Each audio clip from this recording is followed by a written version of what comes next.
The building, it was an old Kmart, but not just a Kmart, but an abandoned Kmart with a leaky roof and water running in the building for several years before we started the project. So in retail, buildings are built kind of on the razor's edge of feasibility, right? It was cheap land because it was basically built on a landfill where they filled in a swamp and made it buildable just enough.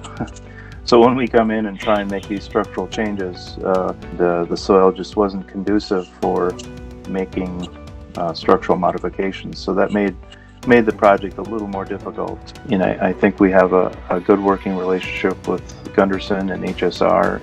HSR did a pretty good job of opening that up. We expanded when we added the penthouse, we added a clear story to allow natural light to come into the building and create kind of a nice appealing space to the center of the building. That Kmart was an eyesore for a long time driving through town, and now they've got this awesome new Gundersen facility right on the highway.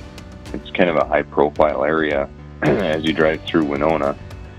Well, and I think some of that excitement was, people were going to Gundersen down in La Crosse, which was, a 45-minute drive. So now the services were coming closer to them, and that was Gundersen's intent. Move towards the patients. Become more of a fixture of their community and serve them. Gundersen trusted Kraus-Anderson throughout this process, and we join them on this as really not an outside entity, but we look at them as a partner, and we think of ourselves as kind of an extension of them.